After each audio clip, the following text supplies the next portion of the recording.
आजको कथा सुधाको हो, जसको जीवन पीडाले भरिएको छ। यही एउटा वाक्यले सुधाको पूरै जीवनको दुःख बताउँछ।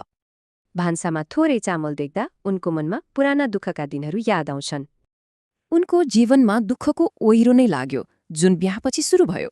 ससुरालीमा उनलाई एकजनाले होइन, पूरै परिवारले नै अमानवीय यातना दियो। सासू, जेठाजु, श्रीमान, नन्द सबै मिलेर उनलाई सताउँथे। श्रीमान बेपत्ता भए, तर त्यसको दोष उनीमाथि थोपेर उनलाई घर निकाला गरियो। तर उनले हार मानिनन्। खोज्दै जाँदा श्रीमानलाई अर्को बिहे गर्न लाग्दा भेट्टाइन्।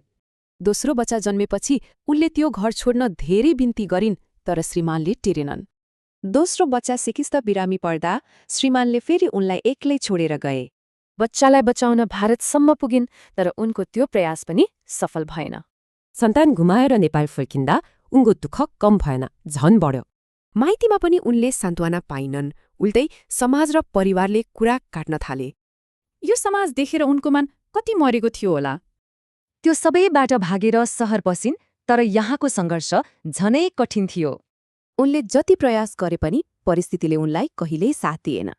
न्यायको लागि अदालत धाइन्, तर त्यहाँ पनि उनको आवाज कसैले सुनेन। अन्तमा उनले बुझिन्, यहाँ सबै कुरा पैसाले चल्छ, न्याय पनि। यसरी अन्यायमाथि अन्याय थपिँदै गयो र उनी दुःखको भुमरीमा फसिन्। उनको यो न्यायको चित्कार आज पनि गुन्जिरहेको छ, तर के कसैले सुन्छ?